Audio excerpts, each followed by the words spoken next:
You know the day destroys the night, night divides the day. Try to run, try to hide, break on through to the other side. Break on through to the other side. Break on through to the other side.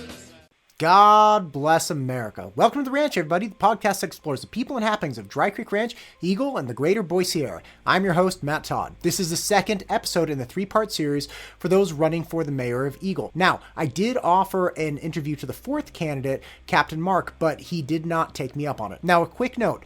None of the candidates knew the questions I was going to ask. They obviously knew that it was going to be roughly about Eagle, but nobody knew what I was going to specifically ask, nor did any of the candidates know what the other candidates said. So former Mayor Stan Ridgeway did not know what current Mayor Jason Pierce said with regard to any certain topic. I waited until all of the interviews were done before I started posting them, so there was no possible contamination of information. I greatly appreciate the candidates for coming in and sharing their time and their knowledge. I gained an incredible amount of information about the city of Eagle, the issues that it's struggling with, what the citizens want and are going through in these three interviews. So again, thank you to those that are running and agreed to come speak with me. A quick thank you to our sponsor, Blake Brands. Blake is a reverse mortgage specialist. So if you have questions about a reverse mortgage, like who retains ownership, if the proceeds are taxed, or even does the home have to be owned free and clear in order to get a reverse mortgage, call Blake Brands. Again, Blake with CMG Mortgage, he can answer your questions. My guest today is the current president of the Eagle Senior Center. He's a former mayor and town councilman in the city of Eagle. He's been part of local governments for decades and just brings a wealth of knowledge,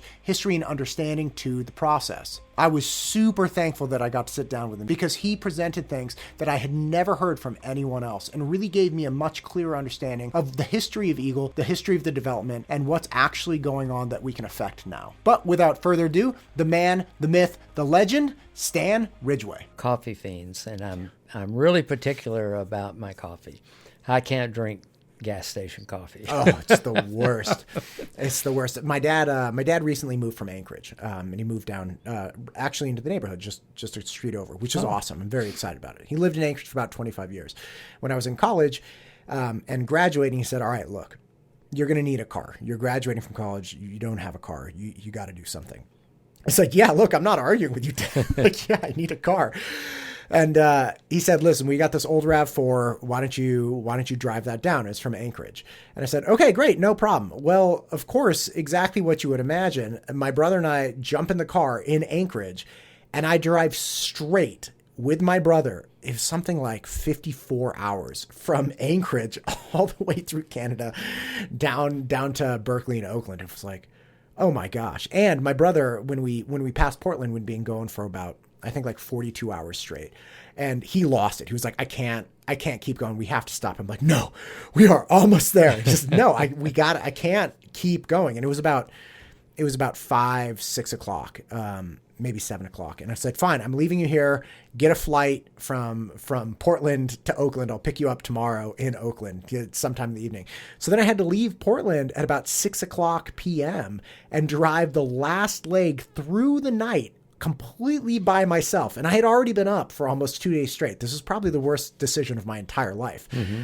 But every time I stopped for gas, I had to get an extra large gas station coffee. And I was so whacked out of my mind by the end. It was a bad idea. Anyway, Stan, thank you for coming. You bet. I appreciate you being here.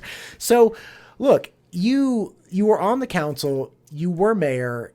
You've had 4 years off from the politics, and here you're throwing your hat back in. Like, why? Why not just enjoy your life and stay out of politics and stay out of the nasty? Well, it is a good question. A lot of people have asked me that. But, I got involved in politics in the 90s in Juneau, Alaska. And we needed a new high school. Juneau had one high school. It was downtown. It's a split community, the valley and downtown, and most people lived in the valley. But Juneau had always been a basketball powerhouse, and a lot of people didn't want to split it up. So I ran for the school board and was elected on the school board, and we got a bond passed to build a new school. But it works a little different in Alaska, so the city council had the right to say yes or no. So I was reelected for a second term on the school board, and then the city council said, we don't want this school. So I ran for the city council against an incumbent and won that seat. And eventually we got a school built. And several of us worked really, really hard on it. But after I moved to Idaho, I went back up for a visit, and my son was a union carpenter at that time. And one of the reasons I was really involved is the school did not have the capability to feed all the students. So it was an open campus. And my son was always leave campus and he wouldn't want to come back or that kind of thing. So he really needed a smaller school, and so did a lot of other kids. So it was really ironic when I went back up for the visit, my son took me on a tour of the school that was being built that, really for students like him it needed. And I worked so hard in that community, they put my name on the cornerstone, even though I didn't live there anymore when they built the school. So I finished up my term on the city council. I was retired by then, moved to Idaho, and promised my wife I would not get involved in politics. But during the in 07, 08, we had a really contentious election here, and there was a runoff election. And then after a year and a half or so, the mayor resigned, and the city council was really struggling. Everybody on the city council wanted to be mayor, so they finally appointed a non-elected official to be mayor, and I started going to city council meetings at that time.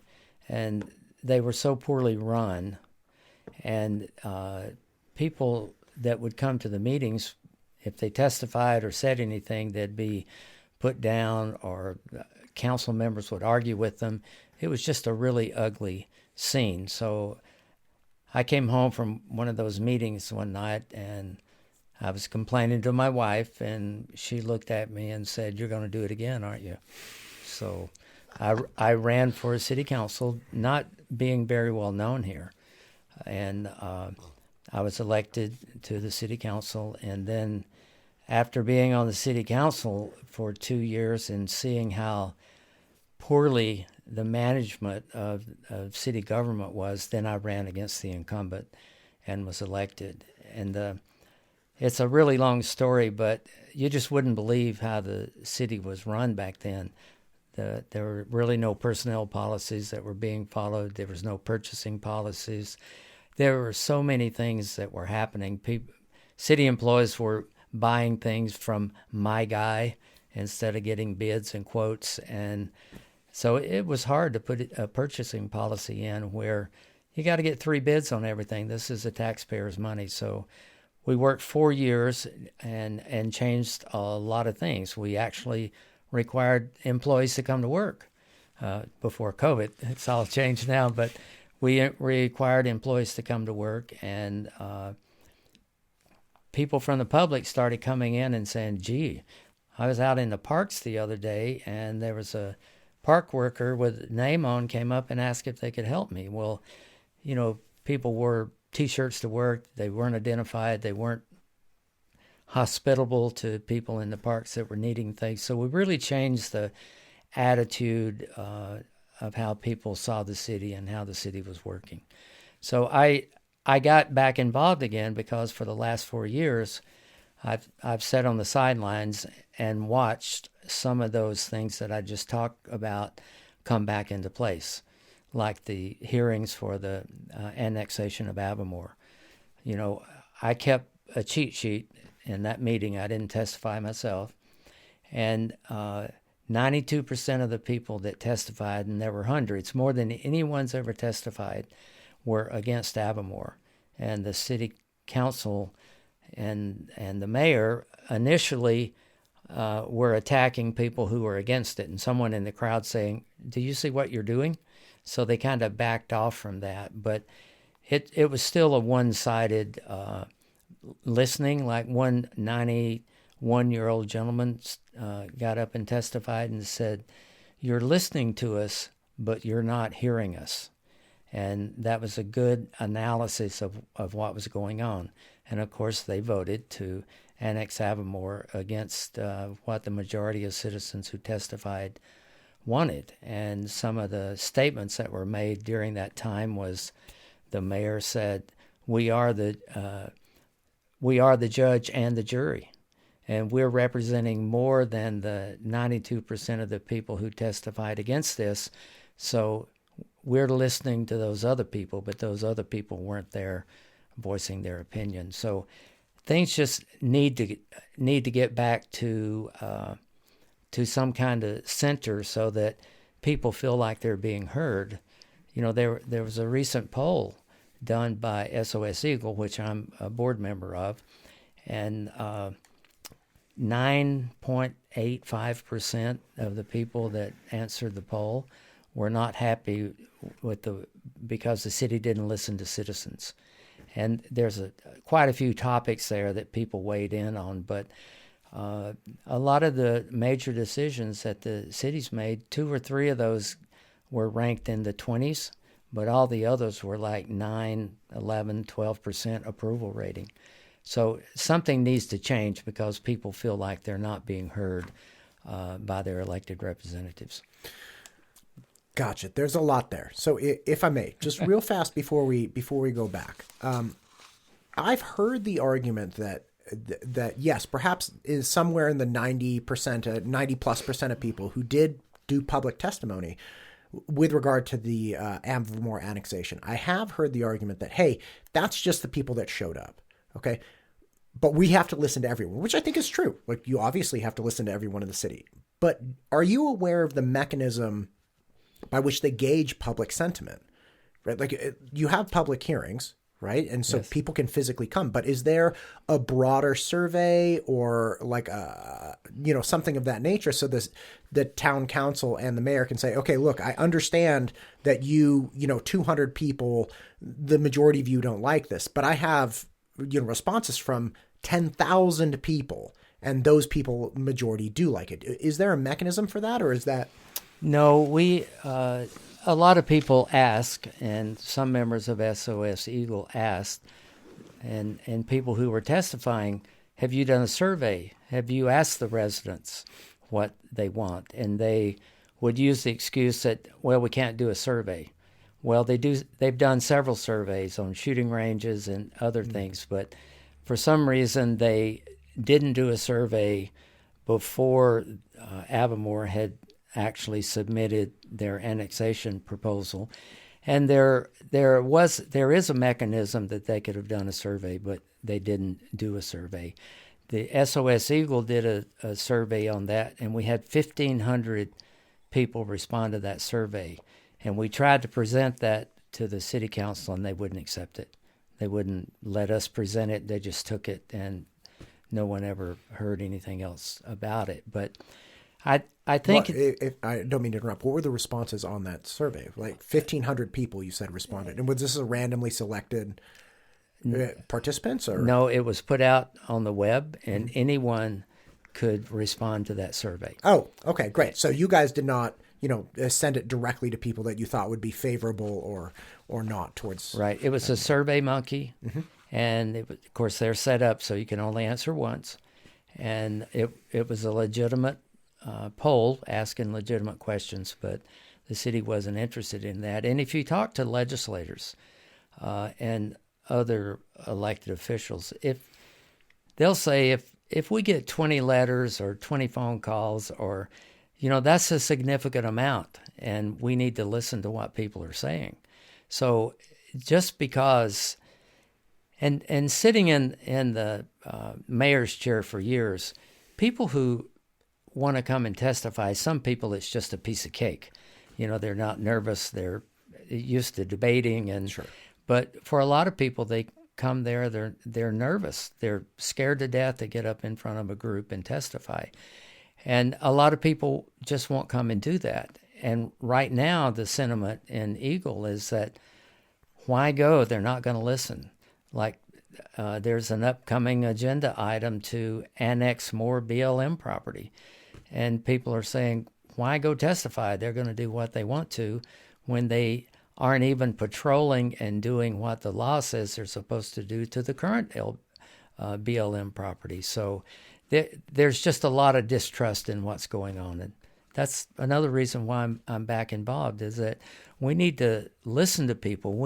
We work, as an elected official, we work for the citizens. We don't work for ourselves and our own private interest. And we need to work for citizens, and the citizens need to be heard. They might not always be happy, but they also deserve an explanation of what's being said and why the city council might do something or vote for something sometimes that is not the most popular thing. But when it's overwhelming, 90 percentile, it's an issue. It's a major issue.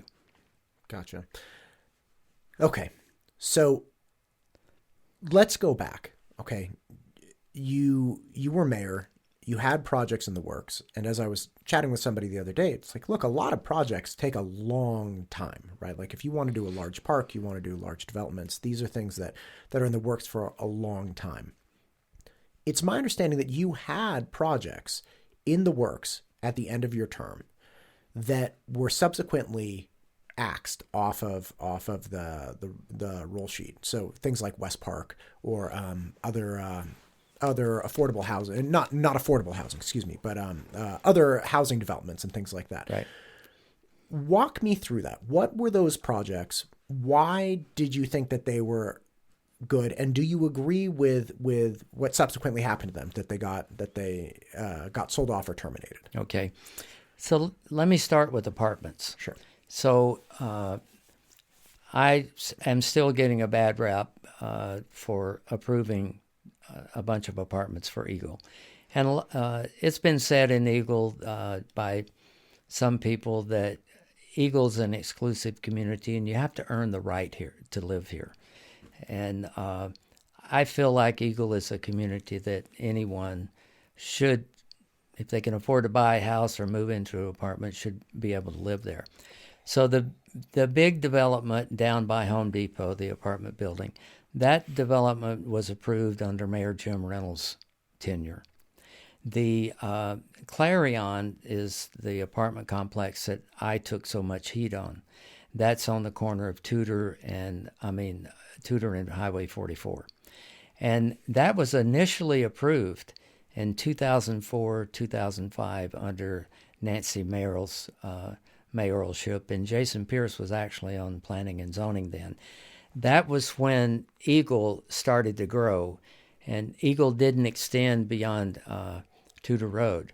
So in order to get M3 development in, Eagle started annexing property on the west side of Tudor Road, and it went all the way down to Highway 44 and included the property where the Clarion apartments are built. They gave landowners, the Hormachia property, a lot of landowners in that area, unlimited development agreements, and some of those development agreements even told how many houses they could build in the future. Like the feedlot, the Hormachia property, were told they could build 1,800 homes on that property. So those development agreements are illegal now because we changed an ordinance to say it has to have a time limit. So even the M3 property that they did all of this to annex had a 30-year time frame to be able to be developed. So those Clarion apartments, a multiple family or condos or apartments were approved for that back then. Then as you went forward, I think it was a Canadian company actually bought that property, came in with a development agreement, and they wanted to build condos or apartments, and then that was approved by the city council. I think I was on the council then. Then that company sold or went bankrupt or something to the current company who bought the property. And they came in with a new development agreement for apartments. Well, these two housing developments next to it had been built in the meantime. And the owners of those housing developments had even come in and testified in support of apartments on that corner. So you fast forward, all of those groups went bankrupt and were resold, and the houses were built before the apartments were built. So when the new apartment developers came in, they had a larger, totally different plan than had been approved before. But what they were asking for was still legal. It fit within the agreement, planning and zoning agreements. So the people next door started complaining, and to make a long story short, we asked those two groups to work together, and they worked together and remedied some of their complaints. But people refer to those apartments as the barracks, like Army barracks. And if you look at those apartments, the way they're situated, and really take a good look at them, we made a lot of decisions during that time so that those homeowners next door wouldn't be encroached upon too much. We put parking and a lot of things between the houses and the apartment buildings. But if you really look at them, those apartments don't look over those houses. They look opposite ways. There are no patios on those apartments where people put their bicycles and their cooking grills and hang clothes off of to dry. All of those are common areas down below inside the apartments. People in Eagle during that time who were so upset said, we don't need apartment buildings here. The local merchants were saying, we can't keep employees because it's too hard to drive to Eagle to work. And these were restaurant entry-level kind of jobs. So we worked really hard at trying to make that apartment building softer, friendlier for people and for the neighbors next door. And as soon as those were done, they were full, and they've been full ever since. So we needed those buildings, and they're built on Highway 44 exactly where the comp plan says they should be built. They're not into a normal residential neighborhood. They happen to border one neighborhood and the river and a highway. So those are very appropriate. Now, the only apartment complex that was approved when I was mayor that was totally on my watch was the apartment complex that is at the corner of Edgewood and Old State Street, across from where Buster's used to be, a restaurant. And it is family owned. It's not totally built yet. They've really been slow about building it, but it's built out of those styrofoam blocks and concrete. So it's really an efficient apartment building. And I think when they're finally done, people will be really happy. But if you talk to people, I remember knocking on doors during my last campaign. People said, we're not going to vote for you because you built all of these apartments. Well, it's not always what you think it is. So my opponents keyed on that and ran with it and really got a lot of baggage out of it. So it's, politics can get really dirty. And what I tried to do during that campaign is that there was so much negativity. Someone filed a FBI complaint against me saying I was taking bribes. Someone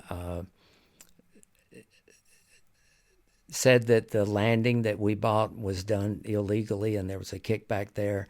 We filed some lawsuits against Two Rivers and some others, and my opponents, campaign workers and people said they were frivolous lawsuits and the city should drop them.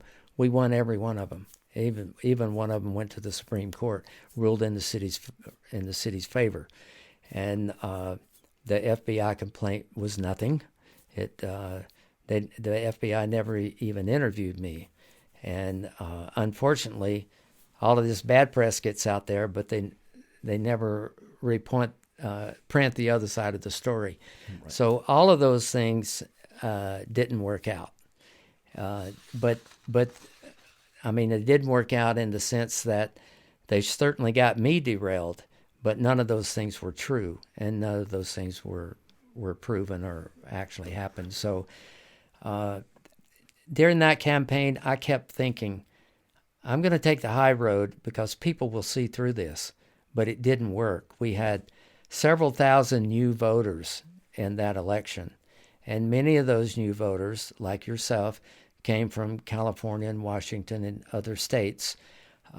because they thought what was going on in Idaho would be better for their particular mindset. And those people heard one story. They didn't hear my story. I didn't realize that they were meeting with all these homeowners associations, and we have one of those recorded where they were just telling stories that were not true. But that's dirty politics. Now, I'm not going to let them run over me this time like that. I will speak up and speak the truth, but I will challenge those things going forward. And they're already doing those. They've already tried to attack some of the things that I'm already doing out there, but we're working hard to try to keep it positive, but we will be defensive or be offensive in those attacks if they come again. Sure. And the dirty politics, it's so unfortunate because especially if the citizens hear a fabricated story or a one-sided story. I mean, one of the reasons why I really enjoy doing these interviews is because it presents a much broader picture. And there could be something that someone hears like, oh, apartments, and, apartments are bad or whatever it is. And then you hear the bigger picture and you're like, oh, okay, well, maybe I still don't like apartments, but at least I understand that this wasn't, graft or some nefarious dealing. So just to be clear, the Clarion, as you're saying, the apartment complex you get the most heat for was something that was approved back in the 2004 timeframe. It's part of the comprehensive plan. They went through several rounds of developers that were not capable of actually building the building, and then the people that had the most hesitations with it, the direct neighbors, were able to resolve the vast majority of their issues, and the apartments are being fully utilized. Right. That's correct. And a lot of people have, I don't know about you, but I moved into an apartment and I rented a house. Sure. and I owned apartments. I was a general contractor in Alaska. And apartments, people who live in apartments are average, everyday citizens. But for some reason in Eagle, the word was people are going to move into apartments and it's going to lower the property value. Our city's going to go to hell in a handbasket and those kind of things. But it just hasn't worked out like that. I would challenge anybody to go drive through the Clarion and go drive through the apartments over at the lakes by Home Depot and look at the quality in there. You don't see broken down cars on jack stands. You see nice, expensive cars, and it's people who are moving here or transitioning, and those places are well kept. So it's not what they were made out to be. Right. Yeah, I can understand that. And there are lots of people that I know that move to this area and want to rent while they're understanding the area, getting a sense of it. They're in transition. Tons of people are moving here right now and renting, primarily because interest rates are so high. They would like to purchase a house, but the cost of owning a house has gone up about 40% in the last 18 months. So that's a bit of a tricky thing. Again, I've never been down to the Clarion, so people have to make up their own minds. Yeah. Tell me about West Park, because this was, again, you're trying to expand the recreational area. You're trying to expand, take pressure off of Reed Merrill and all the other spots.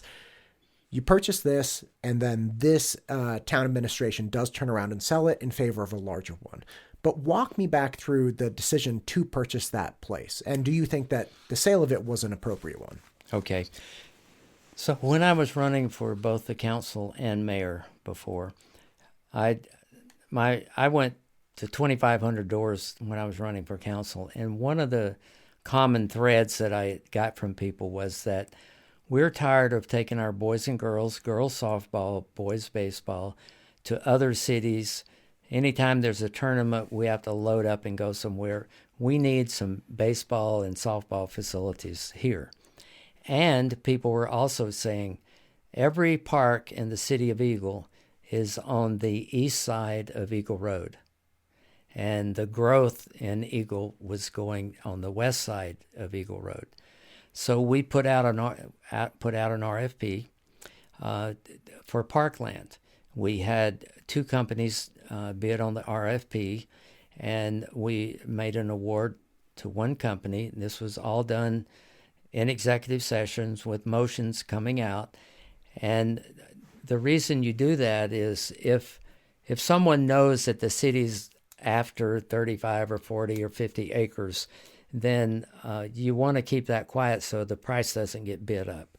So we hired Mark Bottles to find us some property. So Mark found actually 4 different properties on the east side of Eagle.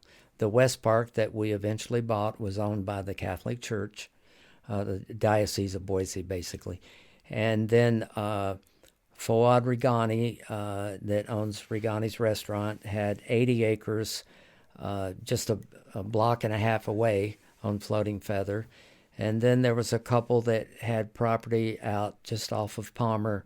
It was a big farmland, but it was right on the edge of Middleton, and eventually they weren't willing to split up the property. And then there was a piece of property on the south side of the Boise Diocese property. So the owner of that property and the Diocese of Boise and Fouad Rigani's property, we made an offer on all 3 of those properties.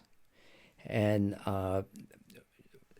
when we gave all 3 of them the same offer, Fouad Rigani was out of town and didn't meet the deadline. The Catholic Church or the diocese came back with the best price. I think it was $75,000 an acre, and the property just south of that was about $10,000 an acre more. So we purchased the property from the Diocese of Boise, and because there was a drainage ditch on it, we negotiated a little bit lower price than what we offered to help cover the price of that. We had community meetings with the residents that would border that. We put in a proposal to ACHD to widen the road. They approved the road widening. They approved all the roads inside the park. And we had a preliminary plan for 4 baseball fields, or baseball, softball fields, and a dog park. So not recent articles that have been published was that the city paid $2.5 million and they sold it for 9 point something. But we had also spent about $300,000 more dollars to get that property ready. We were ready to start building. And when we bought that property with 2 different funds. We bought with park funds and we bought with general funds. And we did that so that we would have enough park funds in the account, especially if I didn't get re-election, that could be used to build that park. So we were totally shocked when the current administration decided that they were going to sell West Park. So there was a split vote on selling West Park. They put it out to bid. They actually sold that one appropriately. They hired Mark Bottles' company to run the auction. The city was full. There was City Hall was full. There were a lot of bids. It was a professionally done auction, and they sold the property. Now, what they're saying now is that they made enough money on that property to go out closer to Star and build a sports park and a whole bunch of other things. But that's not really true, because they're in debt right now for $10 million on that property that they're buying from the old M3 company. So there's a lot of smoke and mirrors, and they spent that money several times. So now the baseball fields and whatever else they're going to build up there, no kid can get on their bicycle and ride there. The only access to it is up Highway 16. And it's at least 10 miles from the center of Eagle. So it's not the best place for a park. And that's one of the things in that recent survey that people somewhat agreed with in the 20 percentile. I mean, so 2 out of 10 people agreed with that purchase. But I do not agree with that sale. I think it was smoke and mirrors were used to sell that. And the survey didn't support selling that park. I think it was about 9 or 10 or 11% in favor of selling that. They also sold another place that we bought, the Landing. And we bought the landing and remodeled it and started having classes, and we'd move Parks and Rec there. But one of the mayor's major campaign supporters was the company that had also bid on that property, and we bid $50,000 more than they had bid, and they didn't rebid. But that sale, in my opinion, was questionable, because the city attorney did the auction. It wasn't very widely published. There was only one bidder, and that was one of the mayor's major supporters. They bought that property, and the good thing is that the city retained the old Catholic church that was on it, and they moved it down to City Hall. City property. I don't agree with where they moved it, but they did a good job with it. And moved the Catholic church or something? Yes, the Catholic church, and it was a city museum. We had started that conversion to make that the city museum, and so the city campus would be in two parts of town. And this current administration said, we want one campus. So they sold that property, and they entered into a contract to build onto City Hall. And their argument was, we're going to build a community room, and everything that was going on at the landing can be done in the community room. Well, that hasn't turned out. You can't use the community room during work, and it's just not being used. And I think that's one of the reasons why this current administration decided to take over the senior center. Okay, hang on. I want to hear about the landing more in depth and the senior center, but just a quick question before we move on. With regards to West Park, and I hear what you're saying, it's not accessible by bicycle in the new sports complex. Right. So the West Park was far more centrally located. Understood 100%. I did hear the argument that because of the fact that it was centrally located, that's what made that spot less desirable, because you had, 1 and 2 acre homes around this area. And then all of a sudden you were going to have like a dog park and a bunch of people coming for, softball tournaments and things of that nature. And that's what made that park location actually less desirable.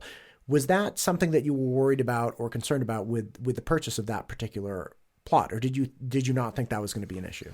No, we had community meetings with the neighbors, and we had the input. It's on the city record if you can get it from the city, and say you have a room with 20 residents in there, and there would be a couple of people that were concerned that might be a little bit closer, but we talked about building berms. We talked about parks are dusted on. They're not going to be keeping you up late at night. And it's right next door to the high school. It's right next door to the high school football field and baseball field. It borders that. So it would be kind of a adjoining sports complex with the local high school. And I just don't think the noise and the issues for that park would have been any worse than any other community park, and certainly not any worse than the high school on Friday nights and on soccer and on baseball and the band practicing late at night, early in the morning. Oh my gosh, the drum corps. Yeah. So, you can argue anything, but the main thing that we were concentrating on was that we needed baseball, softball fields, we needed a dog park, and we needed it on the west side of Eagle Road, where there are still no public parks. Gotcha. Well, again, that makes more sense if you're saying, look, we talked to the neighbors, and it's already next to an area that has quite a bit more noise pollution than the average spot. I mean, I was in band, I played trumpet. That's a pretty abrasive sound coming out of that instrument. So if you have bands and football games, that makes sense. Those neighbors were likely a little bit more conditioned to noise than the average person. Yeah.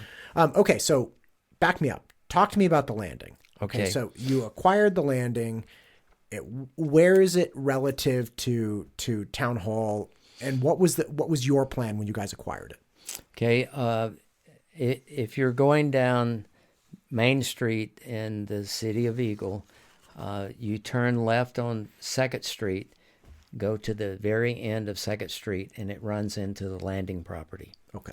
And that there were 3 buildings on that. One had been most recently used as a church. It had a kitchen. It had everything that we needed for classes and cooking classes. I mean, we were operating cooking classes for Parks and Rec in the kitchen at City Hall during work hours when I was mayor because we didn't have a place for it.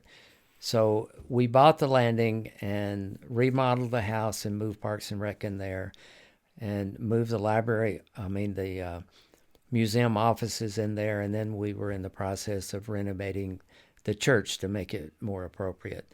We paved the parking lot, remodeled, put up fences, did everything we need to get it operational.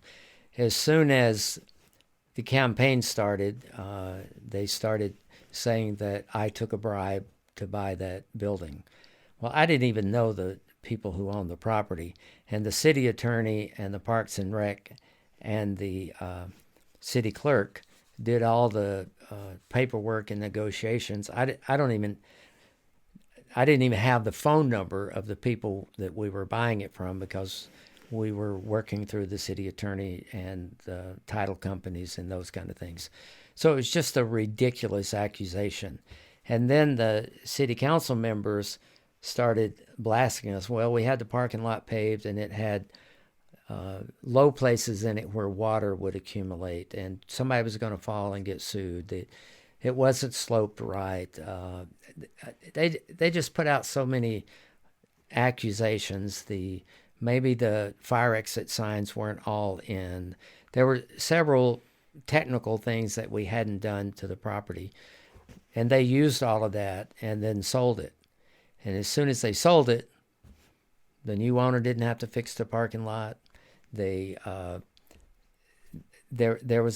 had tried to go through ACHD to get the right-of-way vacated there so we could put up a fire gate so the fire trucks could get in and out. We had already met with the fire department, and we met with ACHD, and the mayor's supporters wrote letters to ACHD and got it tabled. What we wanted to do, they got tabled.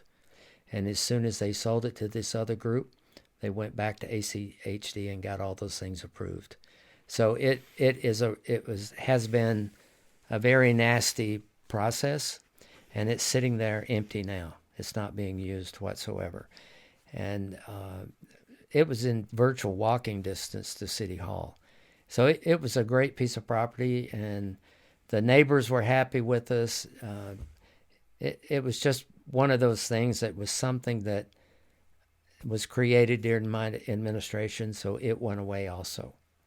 And so the next thing that went away was the senior center. It wasn't created during my administration, but it had been there for 35 years. Okay, so just to wrap up with the landing, and the idea that was put forward, it's my understanding is, hey, let's have City Hall all together, right? Like, let's not have every Parks and Rec over here and the museum offices and everything. Let's bring it all together. And you're saying that that has been an ineffective decision as well. It has been, because they concentrated on one campus. We want one campus. Okay, yeah. And there were commercial buildings right around City Hall that they could have bought. There was an old bank there that was a real estate agency, and my goal was to buy that bank and move the water department over there because it's a self-funded enterprise program, but they were in City Hall. And but none of those things were looked at, so they built on the City Hall and said we're going to have one campus. Well, as soon as they bought the property up Highway 16 for the sports park, they also bought a house, and they've now moved a large majority of the city equipment, and city employees report to work up there and then spread out through the city to do things. It's 9 miles away, 9 miles from City Hall. So what happened to one campus? You know, and if you look at Boise and you look at Meridian, everything for those cities is not concentrated in one area. And even the parking lot at City Hall now is so crowded you can't find a place to park on busy nights. So the one campus argument sounded good, but in reality, it hasn't worked out that way. Gotcha. Okay, so the senior center. This is one of those stories that is, very difficult to stomach for a number of reasons. Because it spans, a long time, an initial community rally with people fundraising and, really donating a lot of money so that there would be a senior center for residents here. And then it bleeds into COVID, which was a terrible time for everyone. And now, there's a lawsuit, a train wreck. So walk me back. Give me the story of the senior center. Okay. So in 1975, Dr. House and his wife donated the property where the senior center is located right now. And they told the city, we'd donate this property, but you have to build a city hall within 15 years. And because the city hall then was in the really old library, which eventually became the museum. And it was very crowded. If you went to a council meeting or anything, you were literally standing up between bookshelves and other things. So Wayne Crosby, who owned the Orville Jackson drugstore, and a bunch of other citizens decided that was inappropriate. So they started raising money to build a meeting place. And they worked for several years. They had fundraisers, raffles, barbecues, all kinds of things to raise money. So and they formed a private nonprofit. And they raised $185,000. And so in 1988, they had raised that much money. So they went to the city and said, we want to build a senior center and a city hall on this property, and we've raised the money. We need about $40,000 more dollars. So several people signed a personal note to get that built. So our understanding and all the research we've done is that the city didn't have a penny of money in that land or the building, because the land was donated. When they built the building, 2/3 of the building was the senior center. 1/3 of the building was City Hall, because we had a part-time mayor, really small city staff. So as the city grew and the city entered into a contract with the Hawkins Company for them to build a city hall and the city to lease it, because the residents of Eagle wouldn't approve a bond for a city hall. So they did it legally, but they leased the building. So when that happened and the city moved out in 2006, then the senior center was turned over totally to the seniors. And to put the building, the 1/3 that was City Hall became seniors. The entire building became the senior center. And, to show you how that was planned out, there were 2 addresses, there were 2 utility meters. It was designed to be 2 separate buildings. And I've talked to several people who were involved in city politics back then, and their understanding was, because of the donation of the property, that the city put that in their name to hold it in trust for the seniors. Because in 2006, when the seniors took over, they totally remodeled the building themselves. They got donations. Home Depot and other people gave money. We've got photographs of the work being done, of older people doing the work and making that a senior center. So it was a great deal for the seniors. We paid $1 a year to lease the building, and then the city decided that they would keep the building up. They'd pay the maintenance and pay for janitorial services. So as a senior center and a private nonprofit that was formed in 1987, before the building was even finished, then it was a great deal for the seniors. They worked with the city several mayors had signed leases on the senior center, and we were going forward. No one would have ever thought that the city would pull something like this. But, they used a bunch of excuses. Well, first of all, they said we got a 4-day notice that there was on the agenda regarding the senior center.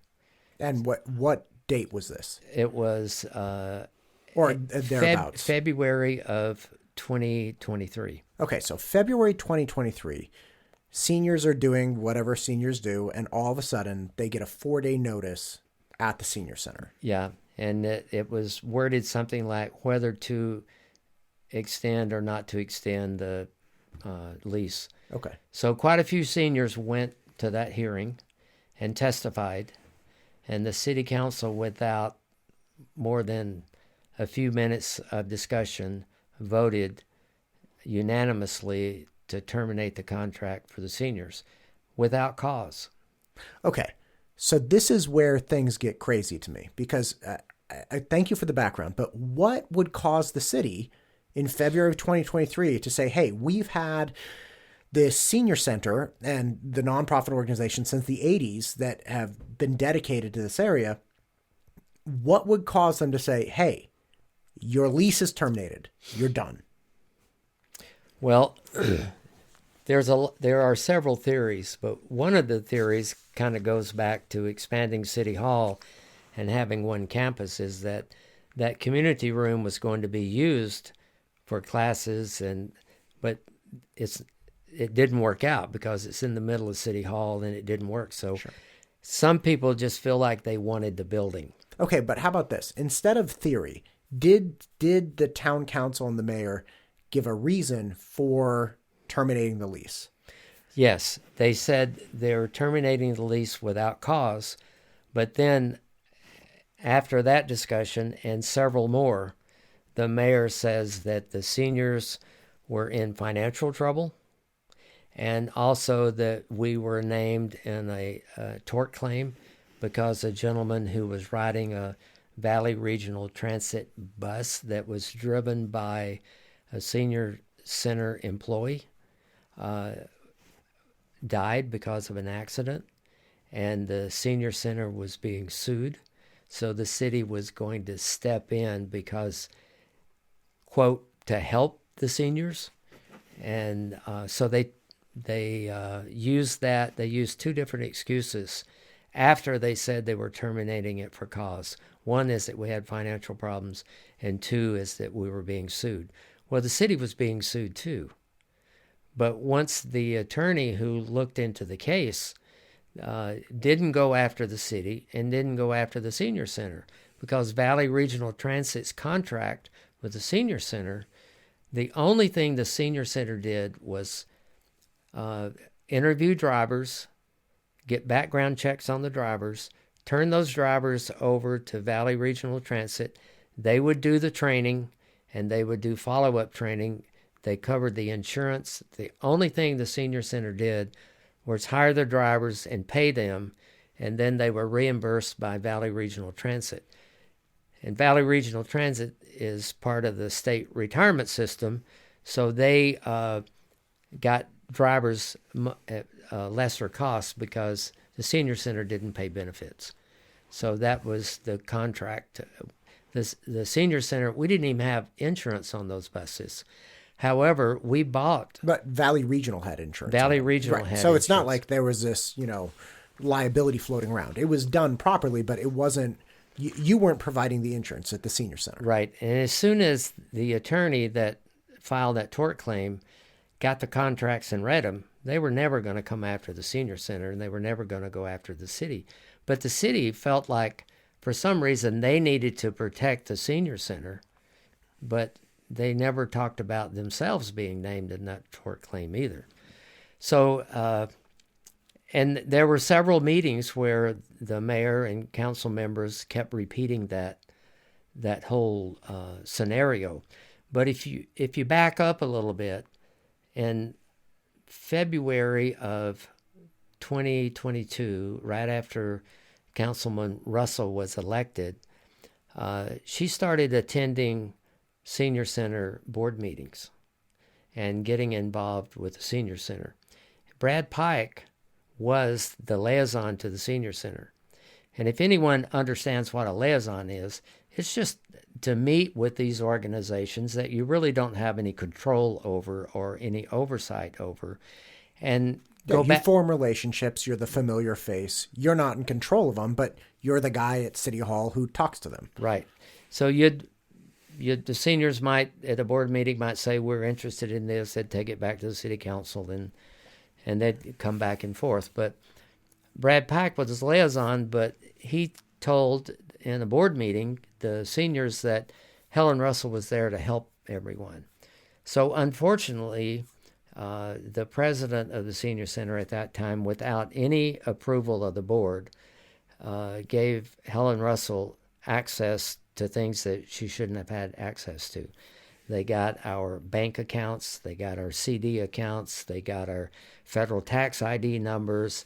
They actually went out and hired their own an accounting firm for the seniors without the senior center board ever voting on it. There was just so much interference, and the president of the senior center back then would even ask Helen Russell to run a meeting for her when there were elected board members there. So it became very ugly. And during that time, when that was happening, a bunch of members of the senior center contacted me and said, would you come back and help us? Because back in 2015, the senior center was losing a lot of money, and I became president.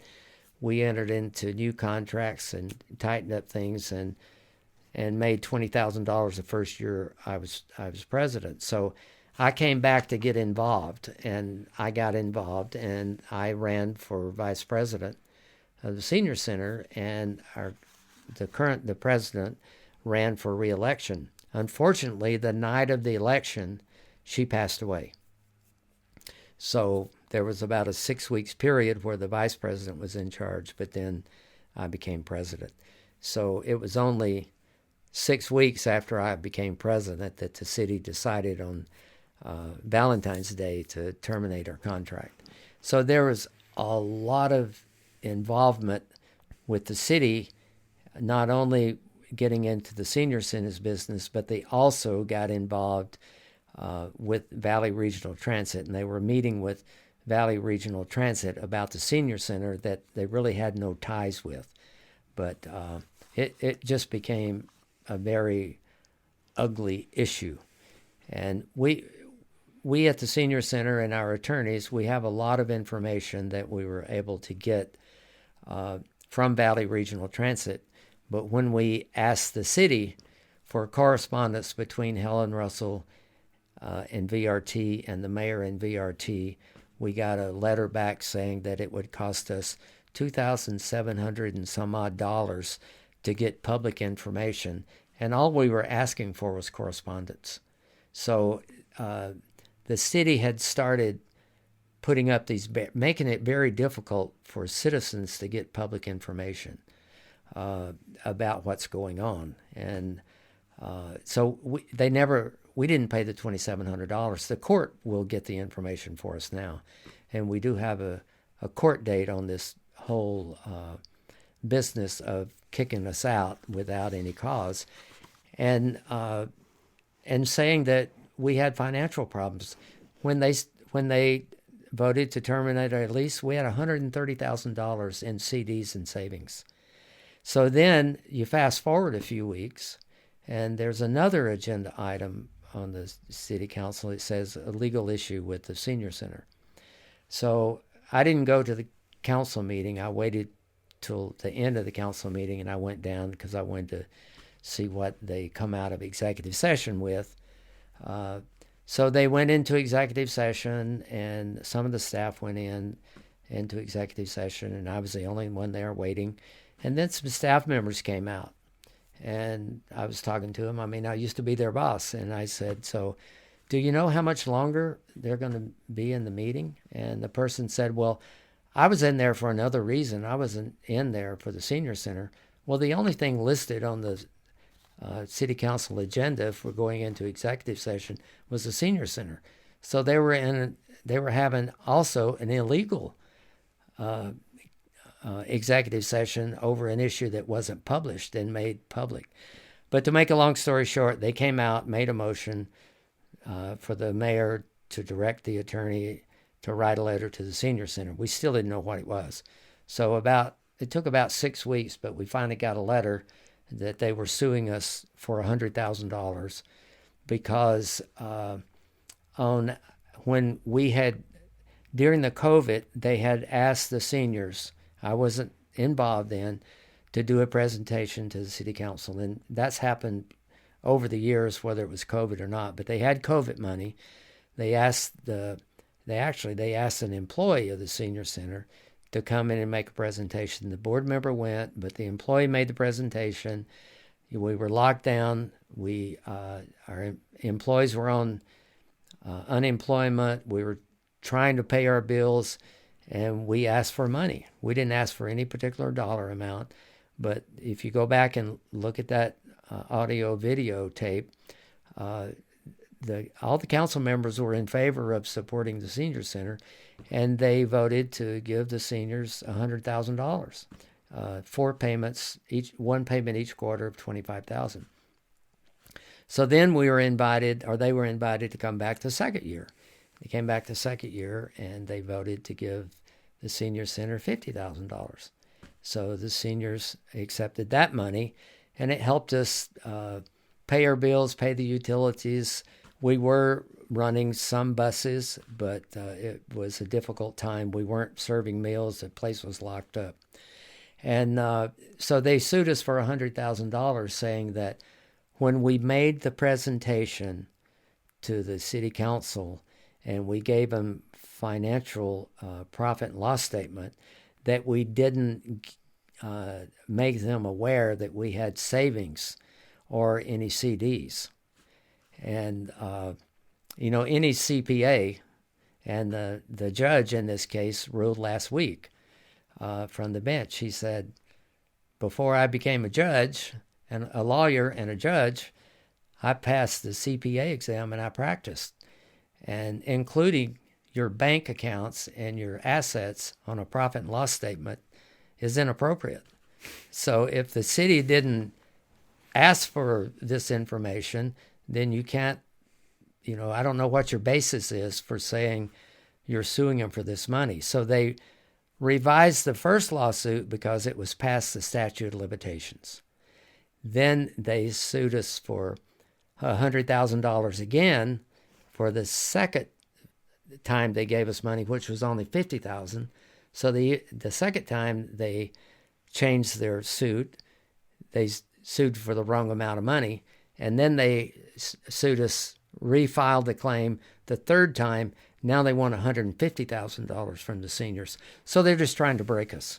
I mean, and they have a deep pocket attorney. We've hired attorneys, and our attorneys are doing a great job, and we think that we will prevail. And the things that they did after they evicted us, we had until a certain date to move out. And a few days before the move-out date, which is a whole nother story, but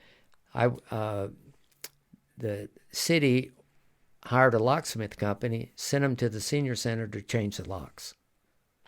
Before your lease was up? Before our lease was up. So they changed the locks, so they locked us out. They also put hidden video cameras in the senior center, and they were filming us during that time. So they locked us out. They seized our equipment. They still have some of our equipment. They still have pianos. They have desks. They have a lot of sound equipment. They have tables.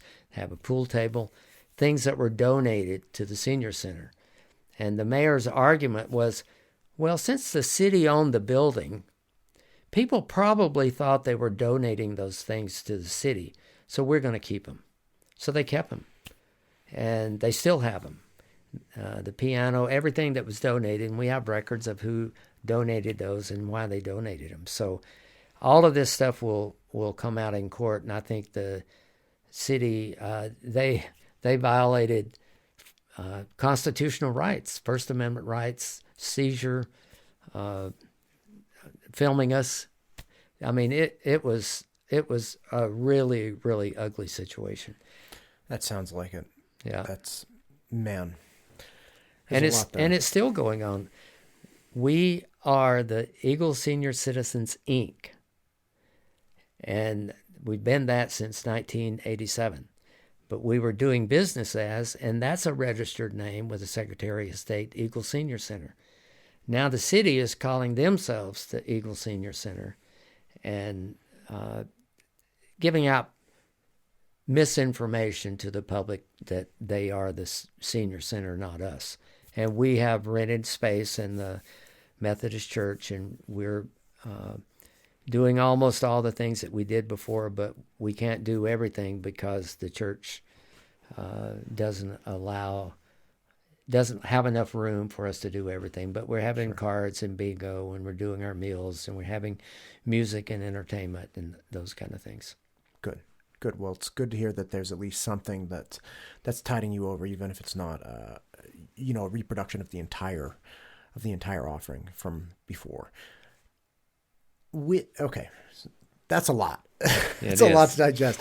But I do want to ask you about a few more things, if you still have time. Aside from the senior center, the landing, apartments, the parks, there's a lot. There's an ever-expanding population of eagle. Now, mind you, I moved from Northern California, a little town called Danville, very similar to Eagle, just about 40,000 people, very nice area. And everyone in Danville was like, man, people are moving to Eagle. I found out recently, actually, a past client of mine, I was in education, a past client of mine is moving right around the corner from me. And her position is, this spot is incredible. And again, I live in Dry Creek Ranch, so I know I'm not an Eagle proper, but everybody's talking about how great Eagle is. So Eagle, it appears to me, will continue to expand in desirability and population unless something crazy happens, just because it's a wonderful spot. I mean, it really, really is. And Avamore, talk to me about bringing them in. Now, you're saying public sentiment was not with Avamore from all the information you had, but Avamore is, just north of Eagle. Right now it's part of Eagle, obviously. And with the annexation, the city can control how Avamore is developed. So first, do you think bringing Avamore into Eagle, the annexation into Eagle, was a good idea? And second, do you think that having control over that area and how it's being developed is a good idea? Right? And again, you can say no, you don't think bringing it in is good, but having control is okay, but it doesn't justify the annexation. I'm just being clear. One doesn't have to follow the other. Okay. So when I was mayor, Avamore had an agreement with the city. Anytime a development like that wants to come in and the city's reviewing it, especially a large one like that, they put a deposit with the city so that taxpayer money is not paying the city employees to review all of their paperwork to annex them into the cities. I see. This podcast is brought to you by MTU Studios. If you're a business, either big or small, MTU Studios can help you fill your content needs. MTUstudios.com. Check us out. What you're saying. So they had to pay, they were essentially paying up front for you guys to do the work to decide if Avamore should come in or not. Right. Gotcha. So taxpayers wouldn't have that burden. So during that time, everything that we did, the financial analysis, looking at the feasibility of being in 3 counties, some of the things about policing that that Sheriff Clifford mentioned the other day. When I was mayor, we went and met with Boise County. We didn't meet with Jim County. They wanted to wait, and really evaluated bringing Avamore into the city. And it wasn't feasible. Financially, it would be years before it even broke even. And then you put in all those other factors. It's in 3 counties, the complications, who's policing, where do you have to, when people are arrested, do you have to take them to Jim County? All of those kind of situations. And we told Avamore, one of the things that Avamore wanted is they didn't want to pay impact fees because we have trails and we'll have parks and we don't want to do that. But the state law covers all of those issues, and we said you have to follow all the rules if you come into Eagle that everyone else follows. So Dan Richter and decided that they would withdraw working with the city, and they would publicly, it's been published in tons of places, they're going to get a mayor and city council elected that would be more favorable to their annexation. So they did. The funding, if you look at Mayor Pierce's funding when he was running against me, and all of the PACs and all the money that was given, I think it was about $55,000. And the most money that had ever been raised back in 06, 07 during that mayor's race was $18,000, and that was a very contentious race, which, by the way, Mayor Pierce was in that race and came in either last or next to last. There were several people. But anyway, so we said no, so they went away.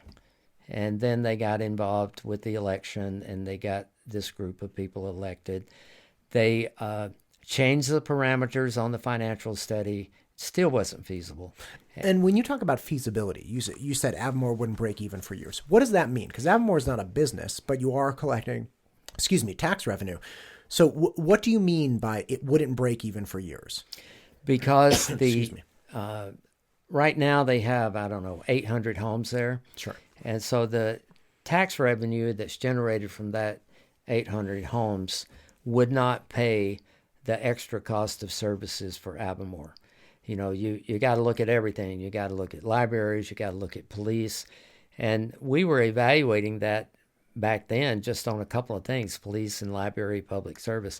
And it didn't include the employees in City Hall processing building permits and all of the things that happens in City Hall that are just part of the city functioning. So it wasn't feasible. It wouldn't break even.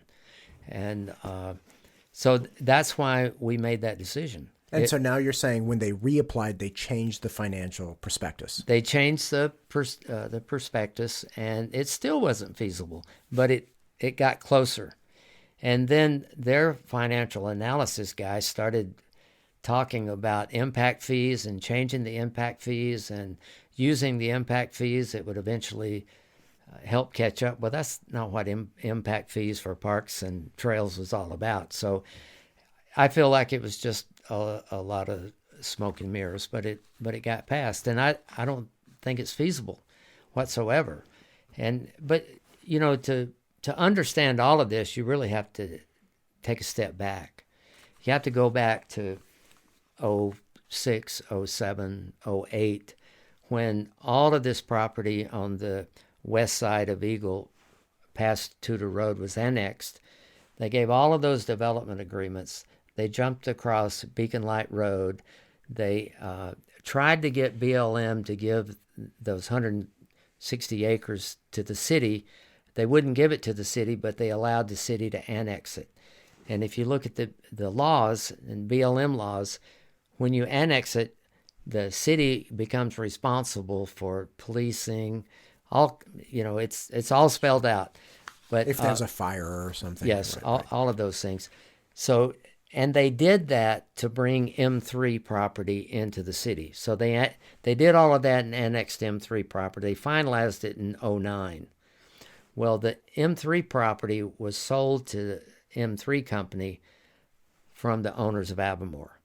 So the two properties touch. So that's the thread that allows Avamore to come in. But when all of that happened and all of those annexings happened, Eagle was booming.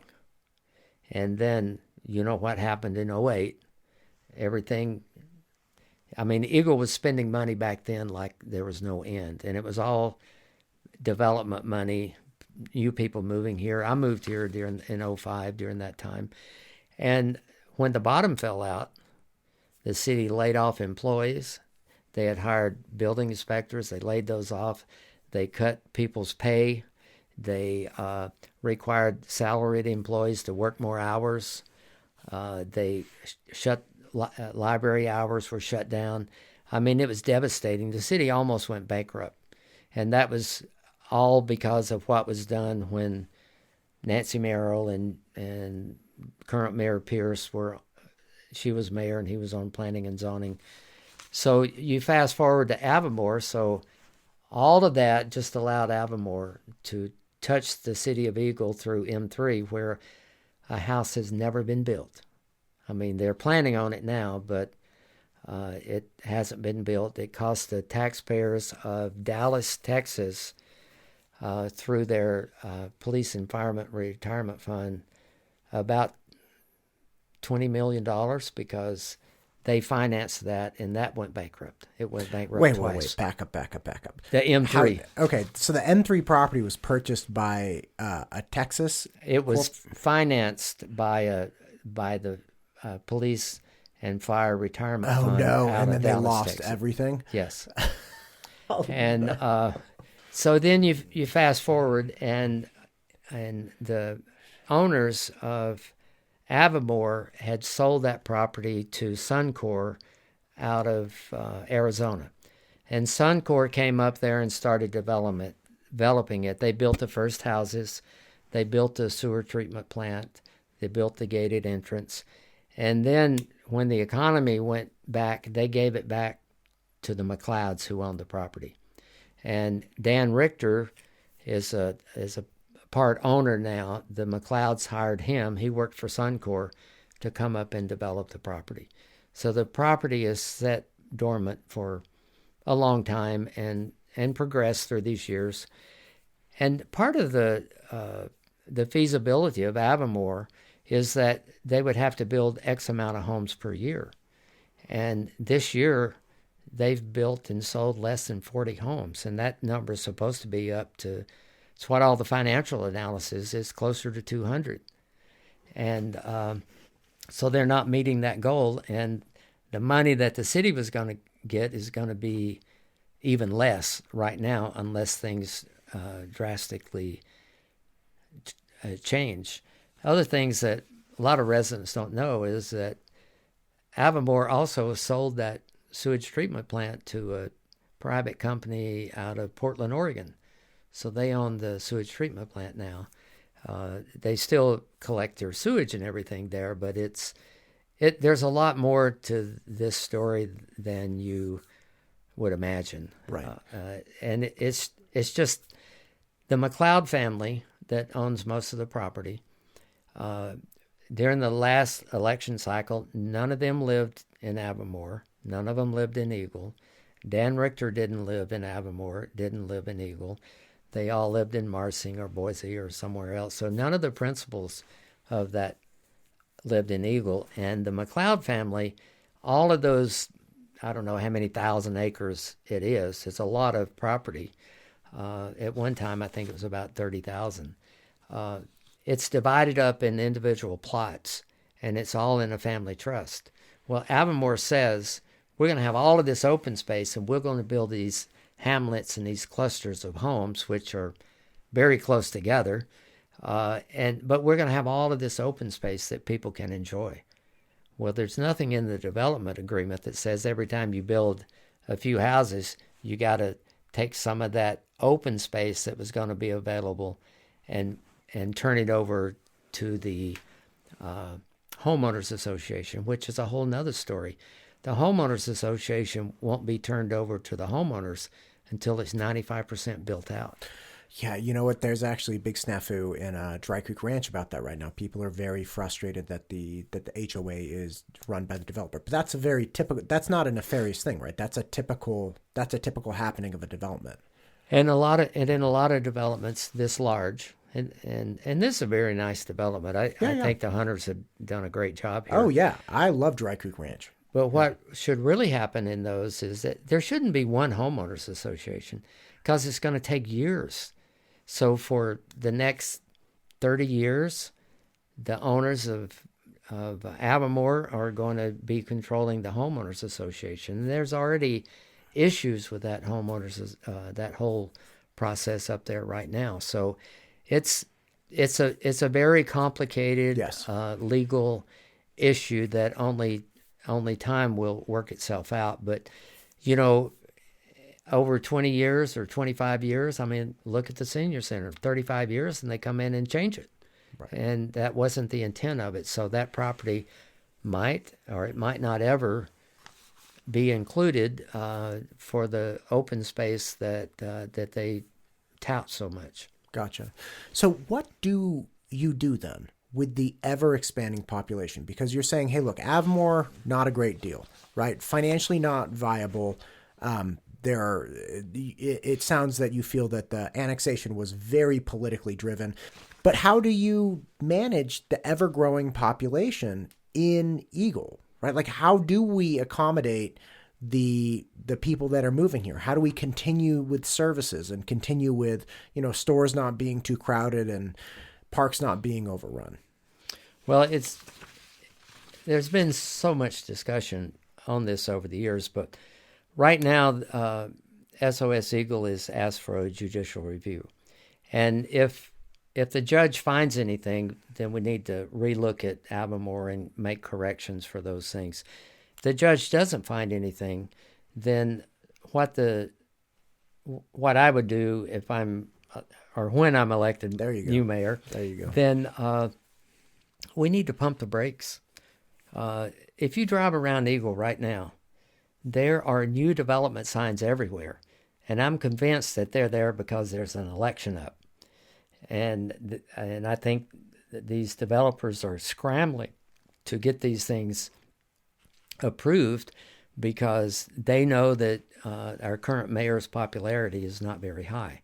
And even the other person who's running for mayor, besides me, popularity is in the 30%. There's four people running for mayor. Our current mayor in the last survey was about 10%. The Captain Mark, who's running, his was in the 20%. Brad Pike, who's running, his approvals were in the 30%. My approvals were 62%. So if that survey is worth its weight in salt, that tells you how upset people are in Eagle about how fast things are changing, and they feel like they don't have any input. I mean, you go down where I live, and all these farmer fields are being sold, and they're being developed now. There is a storage unit on Highway 44 and Eagle Road that is built on the property line, and it's 1/8 of a mile long along the highway. I mean, it's an appropriate place for it, but it's almost overkill. And so there's no stopping right now. It's just develop it. And so we have to pump the brakes. We have to look at everything that's out there and look at the financial stability of the city. The city basically financed that property up there for $10 million, and they financed it. You can finance property without bonding, but you have to have enough reserves to cover that when you finance it. Sure. So they basically financed it, and so they owe $10 million. There's no telling how long it's going to take to get the income from that development on their development agreements to pay for that $10 million. I don't know what reserves they used. They might have used reserves from an enterprise fund like the water fund to help finance. We just don't know. It's too hard to get information out of the city. We just did a public information request asking for legal fees that the city's paying. We asked for the contract for the city attorney. We asked for all the pass-through money that goes to the city attorney. And we asked for any other contracts, for any lawsuits. They just sent us a spreadsheet with how much they'd paid. So the city attorney has a contract for the city. When I was mayor, it was $80,000. It covered X amount of things. Any development agreements that they were working on, they billed the developer. So that money went straight to the attorney's office. The city didn't get a penny. Anytime they tell us, like the senior center, it costs you $2,700 to get this public information, all of that goes to the attorney, straight to the attorney, because he's reviewing those issues. So there's a lot of, and then the 3 lawsuits that they filed. So there's a lot of legal expense, and they just gave us a spreadsheet. They didn't answer any of the questions. So it's too hard to know what they're doing. They bought a trolley. Supposedly they bought the trolley before the city even voted on it.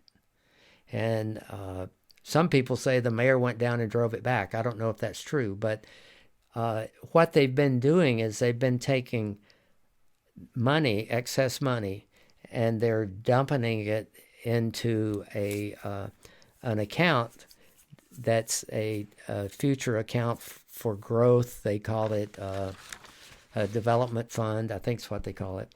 And they'll say this money is in here in reserve, so if we want to buy vehicles.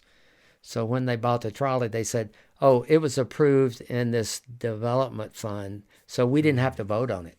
So they're doing that and spending money and doing things that the citizens absolutely don't know about until after the fact.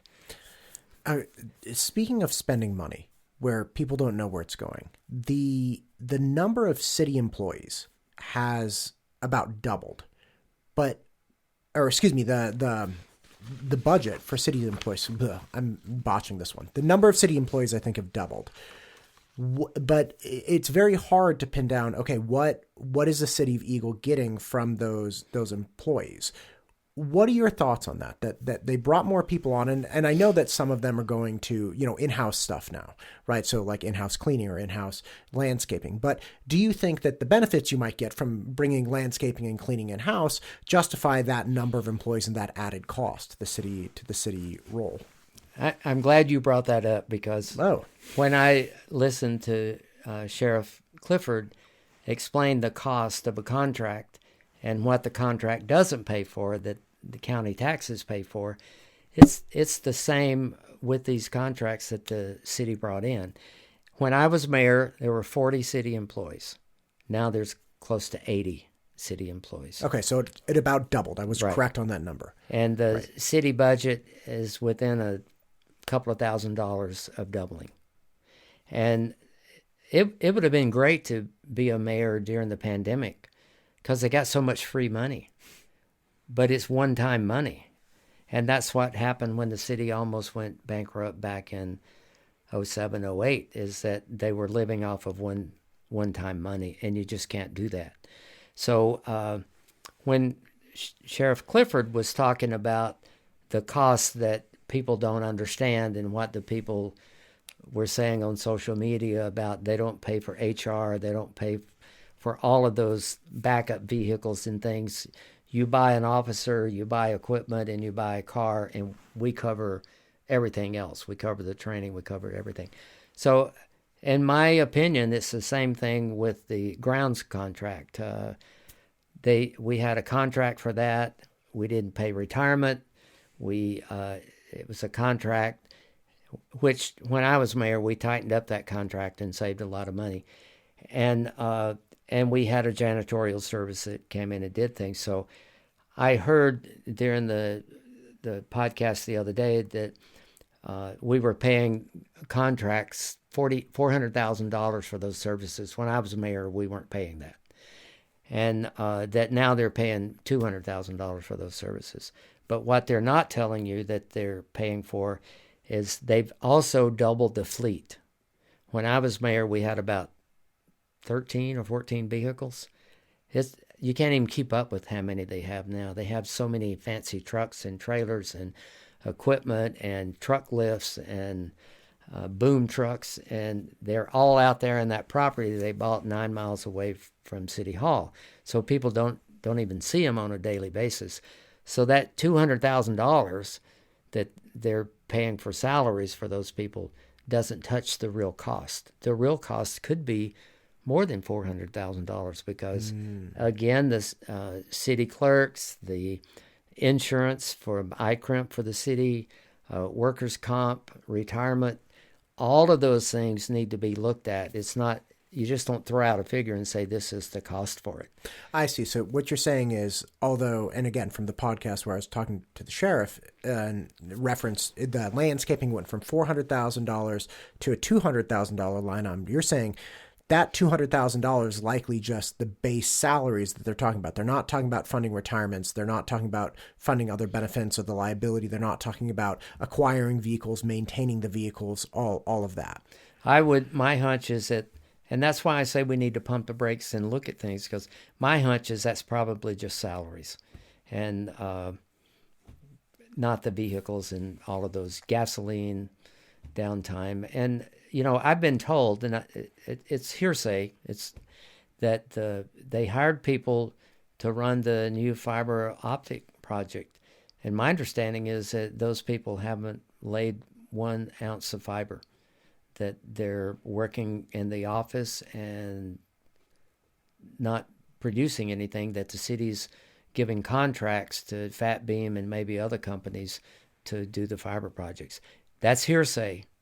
But it's worth that. Those are the things we need to look into. We need to pump the brakes.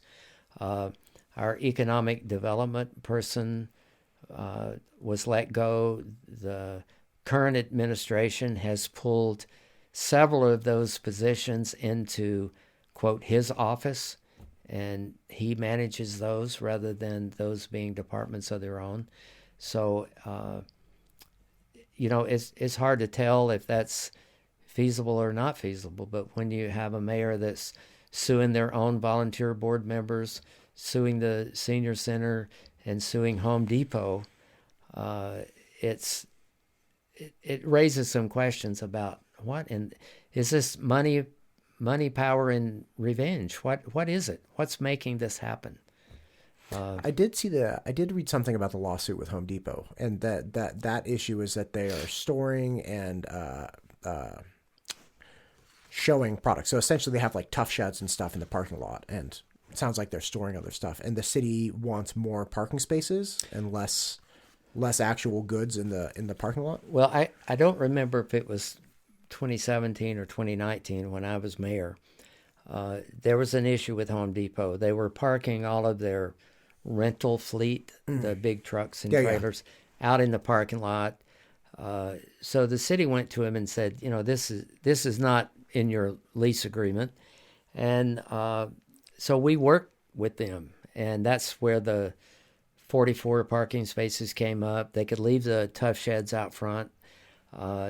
They could leave in their rental section, they could leave a truck and a trailer or one of those as an example, but everything else had to be back behind the building, and the parking lot was for people.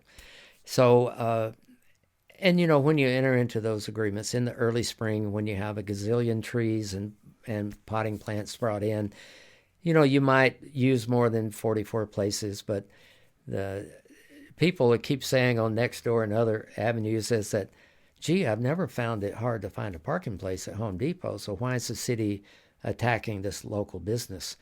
I don't know why they're attacking them, but they are sue happy. And if you drive around town and you look at all of the code violations that are there, you can drive up Eagle Road. There's a storage lot right on the Eagle Road across from the landing that's illegal.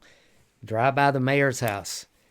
He's got illegal things going on his property. He's got storage trailers. His grass is too high. There are a lot of individuals and other companies that are not following the codes. So why are they singling out Home Depot? It's a very good question, and I don't know why. And I don't know if the legal team at Home Depot would even discuss it with us, but that needs to be, again, we need to pump the brakes and take a look at that. And I've read where we went and talked to him, and we gave him a letter, and we did this and we did that, but how much weight was given to, is it seasonal, and is it all the time, or is it just parts of the year? So it just doesn't make sense to be spending all of this. Talk about frivolous lawsuits. These are going to be some mighty frivolous lawsuits. And the senior center lawsuit is so frivolous that the attorneys are taking it on a percentage, because it's like, I can't believe that they rode over all of your constitutional rights and did this to you, and it's just inappropriate. So I think that a lot of these things will come out, especially on these lawsuits, and combining things in City Hall and just treating people differently. I think, during this administration's first election, I went to a few council meetings and testified, and then I decided that it was a waste of time for me because, one, they had no respect for me. If another ex-mayor got up, they'd call to him by their name and they'd give them all the time they wanted. When I would go up, they'd say, "State your name and you have 3 minutes." I mean, it was so egregious that there was no reason to even go. And so anyway, that's a very long story as to why I got back into politics. And I could talk to you for hours. And I've tried not to attack people. I've tried to attack things that have been done. But I have mentioned some names, but I just couldn't get through the whole thing without mentioning some of those. Well, I appreciate that. And again, the level of detail and nuance that you bring to a lot of these issues, I think that's wonderful. And I think that's what people need to at least take into consideration. Again, so I was saying, I think before the mics went hot, there's always multiple sides to issues. And just taking one off of, say, an article or just something you heard in passing, I think that just leads to a very poorly educated populace. And again, there's plenty of room for people to disagree with anything you say or Mayor Pierce says or Councilman Pike says. Like, everybody can disagree. That's fine. But I think it's really important to get out everyone's position. That's a crucial thing. So, Stan, thank you so much for coming today. I really appreciate it. I really appreciate the time you took. And man, it's a lot of brain power to go through all that stuff. So again, thank you very much. Is there anything else you'd like to say in closing? Just the last thing I'd like to say is what politics in America, and especially in a small town like Eagle, it needs honesty. And you need to be able to trust when a politician tells you something that it's the truth. And when politicians can't tell you the truth about how much property they own or just insignificant things that really don't make a hill of beans, then you really have to look at those things and weigh those and decide if everything that's being said is truth or not. And the other thing that's going to happen in this election that happened in the last election is that elected officials take an oath of office.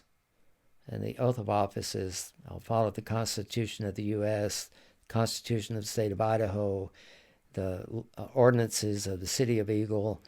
And in elections for local government, they're nonpartisan. And this group of people have made them so partisan that they're not following the oath of office that they took. And a lot of their supporters are doing the same thing.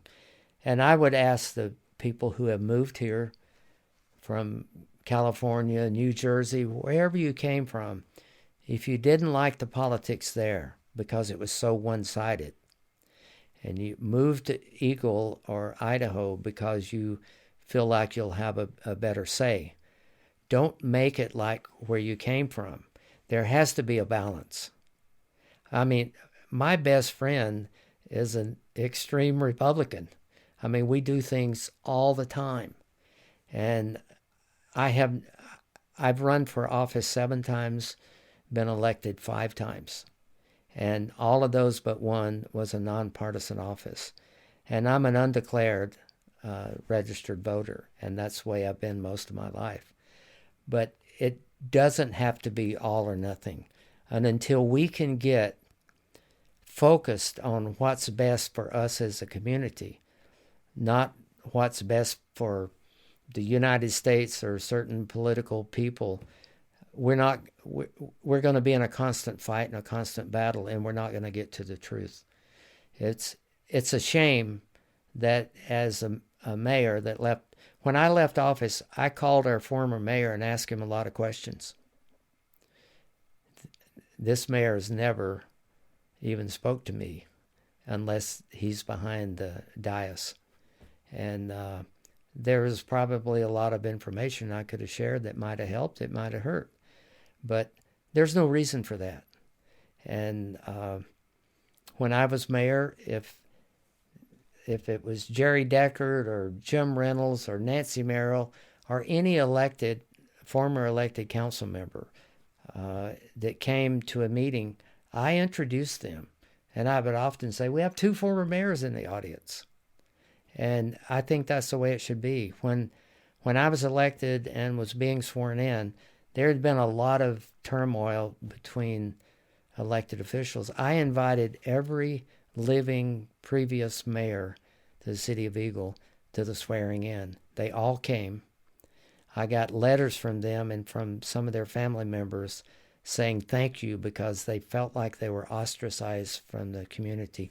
We took pictures. We gave them plaques for their service. And I asked 4 of those former mayors to be grand marshals in the Eagle Fun Days Parade. So I reached out to those people and I tried to use their knowledge and their former knowledge about the city of Eagle, but that's not happening now. It's either, I think I said earlier, is that our current mayor says, I'm the judge and I'm the jury, or I'm the judge and we're the jury, referring to the city council, and that's not right. And one other thing that I'd like to talk about is this city attorney. Not to berate the city attorney, but when I was on the city council in Juneau, we had city attorneys who worked for the city. They did the prosecutions and the daily work. And we had a city manager and a mayor and 9 council members that were all elected. And the mayor was actually elected, not appointed by the other council members. And the city attorney is there not to protect the city council and the mayor. They're there to protect the citizens, because the city attorney should say, oh, wait a minute, you shouldn't be doing that. You can't, that's not what the law says. It's not what the Constitution says. So they're protecting the citizens because we don't have a voice. That happened in Juneau a lot. They'd say, oh, you can't do that. Now, maybe you can do this, but you shouldn't go down that road. You shouldn't be having that illegal meeting. You shouldn't be talking among yourselves on the email or those kind of things. And one of the most blatant things I saw right after this group went into office is one of the council members said, they were talking about something. I don't even know what the topic was. The council member said, well, I was talking to a staff member the other day, and they said so-and-so. And the mayor said, you can't talk to the staff. I supervise the staff. And he looked to the city attorney and said, is that true? And the city attorney says, yes, you supervise the staff. He didn't answer the question. The mayor was telling that elected official that the people who elected that official didn't have a representative on the council that they could go to or get information from, because the mayor's telling that council member, if you want to talk to a staff person, you got to go through me. That's totally inappropriate, and it's not what the city attorney's not there to rubber stamp things. The city attorney is to interpret the law and make sure that the mayor and city council follow the law, not their personal preferences. You'll probably cut all that out, won't you? No, that's great, Tim. Listen to me. I appreciate you. Good luck with the election. Win, lose, or draw. The citizens of Eagle owe you a debt of gratitude for your past service and what you're bringing to light now as well. So thank you very much. I appreciate you. Thank you. We chased our pleasures here, dug our treasures there. But can you still recall the time we cried, break on through?